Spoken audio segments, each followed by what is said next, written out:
Hello everyone. இன்னைக்கு வீடியோல they can serve a purpose இந்த conversation பார்க்க போறோம். It means it will be useful for us in future. அதாவது கண்டிப்பா இது எனக்கு உதவும் அப்படின்னு சொல்றதுக்கு they can serve a purpose அப்படின்னு சொல்லலாம். What have you got in that box? அந்த பாக்ஸ்ல என்ன இருக்கு? Some odds and ends. அதாவது சில விஷயம் எனக்கு தேவைப்படுற விஷயம்லாம் நான் வச்சிருக்கேன். ரொம்ப பெரிய விஷயம் இல்ல, சின்ன சின்ன விஷயம், ஒரு பின் கூட இருக்கலாம். they can serve a purpose. கண்டிப்பா எனக்கு உதவும். when I go out of town, இந்த டவுன்ல இருந்து நாங்க போனா might be எனக்கு கிடைக்காது. I admire those handy and practical people. எனக்கு ரொம்ப பிடிக்கும் இந்த மாதிரி ஹேண்டியா ப்ராக்டிக்கல் பீப்புளா இருக்கவங்கள. அதாவது எல்லாத்தையும் இந்த மாதிரி கையிலே வச்சுக்கிட்டு நம்மளுக்கு கரெக்டான தேவை டைம்ல ஹெல்ப் பண்றவங்க. They are really dependable. அவங்களாம் ட்ரஸ்ட் வர்தி, அவங்களாம் நம்பிக்கையானவ அப்படின்னு சொல்றா. aren't you buttering me up? நீ எனக்கு ஐஸ் வைக்கிறியா, என்னை ஃபிளாட்டர் பண்றியா, என்னை கவுக்க பார்க்குறியா? பட்டரிங் மீ அப்னா கவுக்க பார்க்குறியான்னு. Far from it, not at all, கண்டிப்பாக கிடையாது. You just remind me of my uncle. நீ வந்து எங்கள் அங்கிள் மாதிரியே இருக்கிற. He was literally a jack of all trades. அப்படின்னா அவர் வந்து எக்ஸாக்டாக வந்து என்ன சொல்கிறது, லிட்ரலினா எக்ஸாக்ட்லி ஆல் ட்ரேட்ஸ்னால் எல்லா வேலையும் செய்வார். இந்த வேலை அந்த வேலைலாம் நான் செய்வேன்னு சொல்ல மாட்டார், எல்லா வேலையும் செய்வார். Is a jack of all trades அப்படின்னு சொல்கிறது. You used to spend a lion's share of his time fixing stuff. அதாவது அவரோட மோஸ்ட் ஆஃப் த டைம் அவர் வந்து எல்லா பொருட்களிலும் ஃபிக்ஸ் பண்ணுறதுலே டைமை வந்து ஸ்பெண்ட் பண்ணிடுவார். அவர் டைமை வேஸ்டே பண்ண மாட்டார். why don't you introduce me to him? அதாவது ஏன் என்னை வந்து அவருக்கு நீ இன்ட்ரடியூஸ் பண்ணக்கூடாது அப்படின்னு சொல்கிறாங்க.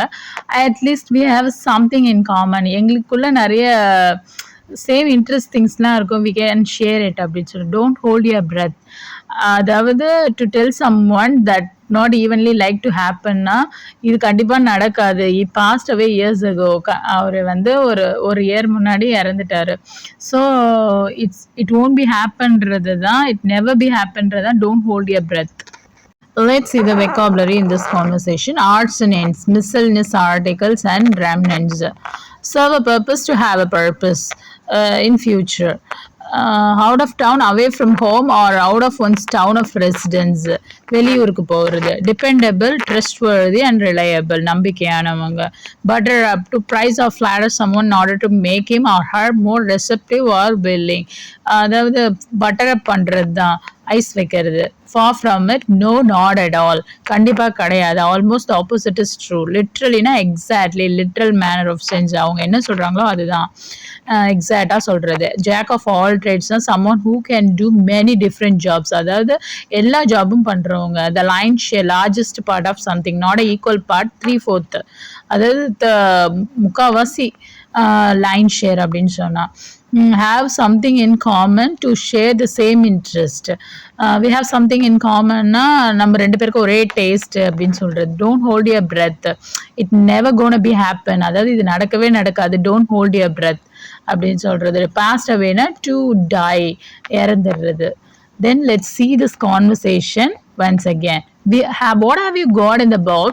Some odds and ends. They can serve a purpose when I go out of the town.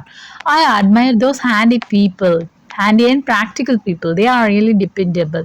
Aren't you buttering me up? Far from it. You just remind me of my uncle. He was literally a jack of all trades. He used to spend the lion's share of his time fixing stuff. Why don't you introduce me to him? At least we have something in common. Don't hold your breath. He passed away years ago. இந்த கான்வர்சேஷன்லாம் நீங்கள் கண்டிப்பாக use பண்ணுங்கள். இந்த vocabularies நீங்கள் அடிக்கடி use பண்ணுங்கள். அப்போ தான் உங்களுக்கு ரிமைண்ட் ஆகும். அண்ட் தேங்க்ஸ் ஃபார் வாட்சிங்.